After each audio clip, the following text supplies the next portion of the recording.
बिस्मिल्लाहिर्रहमानिर्रहीम, अस्सलाम वालेकुम, अल्लाहुम्मा सल्ली अला व आले मोहम्मद सल्लल्लाहु तआला अलैहि वसल्लम। वेलकम टू सियासी शतरंज। मैं हूं तला जतोई। ख़वातीन व हज़रात, आज के हमारे निगरान वज़ीर आज़म का एक स्टेटमेंट इंतहाई अहमियत का हामिल है। उन्होंने कहा है कि मुल्क में इस वक्त सिक्योरिटी खदशात पहले से ज़्यादा हैं।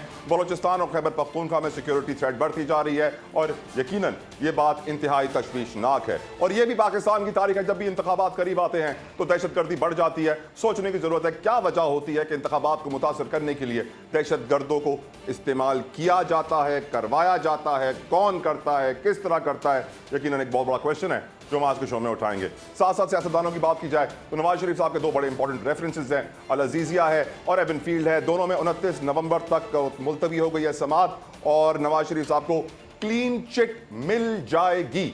ये मैं नहीं कहता, ये पाकिस्तान पीपल्स पार्टी के सीनियर लॉयर हैं लतीफ़ खोसा साहब, उनका ये आज का स्टेटमेंट है कि जिस तरह मरीम नवाज साहबा को क्लीन चिट मिली है, कैप्टन सफदर को क्लीन चिट मिली है, नवाज शरीफ साहब को भी इन केसेस में क्लीन चिट मिल जाएगी। जानेंगे आज के एक्सपर्ट से। साथ साथ मरियम औरंगजेब साहबा मुस्लिम लीग नून की बड़ी सीनियर रहनुमा है, साबिक वजीर इत्तलात हैं, उनके आज वारंट गिरफ्तारी जारी हो गए हैं। 9 दिसंबर को गिरफ्तार करके अदालत में पेश करने का हुक्म जारी हुआ है। वजह यह बताई गई है कि उन्होंने हेट स्पीच की है, नफरत अंगेज गुफ्तगू की है और फिर अदालत में पेश नहीं हुई, जिसके बाद आज ये वारंट उनका जारी हुआ है।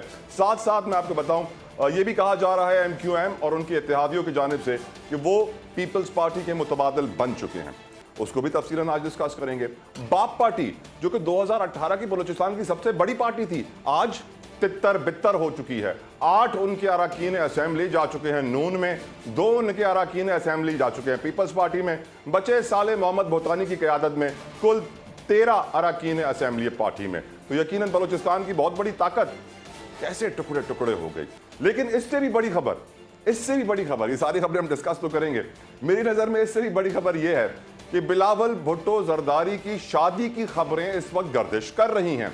हम जानते हैं कि अपने वालिद मोहतरम आसिफ अली जरदारी के इंटरव्यू के बाद, जिसमें उन्होंने कहा था कि बिलावल को टिकट मैं दूंगा, वो दुबई चले गए थे और फिर ये खबरें गर्दिश करने लगी कि बाप बेटे के अंदर कुछ तल कलामी पैदा हो गई है, कुछ प्रॉब्लम्स क्रिएट हो गई हैं। फिर पीपल्स पार्टी के रहनुमा एक के बाद एक टीवी पर आते रहे और कहते रहे कि नहीं, कुछ भी नहीं है, दोनों सेम पेज पर हैं। और जो बात जरदारी साहब ने कही वो बिल्कुल ठीक कही और बिलावल साहब को बुरी नहीं लगी। लेकिन बिलावल साहब की शादी क्यों ज़रूरी है, ये भी आपको जानना ज़रूरी है जी। क्योंकि पाकिस्तान में मैं जब तारीख पर नज़र डालता हूँ तो मुझे कोई ऐसा वज़ीर आज़म नहीं मिलता जो शादीशुदा ना हो। इमरान खान को भी शादी करनी पड़ी थी वज़ीर आज़म बनने के लिए। यकीनन शादी बहुत ज़रूरी है। इसकी एक तो वजह यह है इस वक्त पीपल्स पार्टी और बिलावल भुट्टो के केस में कि जो बाप बेटे के दरमियान जो भी ग्रजेस हैं, नेगेटिव फीलिंग है, वो ख़त्म हो जाएंगी और एक पॉजिटिव वाइब वापस आ जाएगी।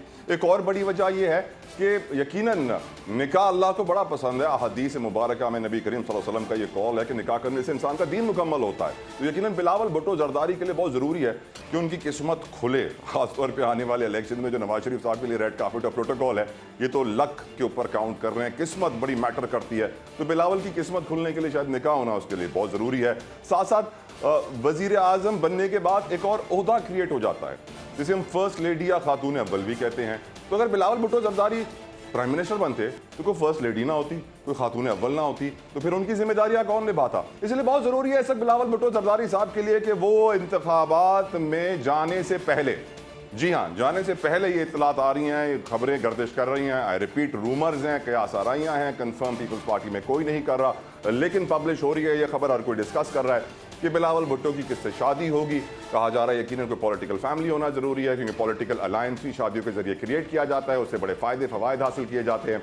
तो बिलावल भुट्टो जरदारी साहब की शादी बहुत ज़रूरी है और ख़बरें आ रही हैं होने वाली है। आज के प्रोग्राम में तफसीलन हम आगे चलकर डिस्कस करेंगे।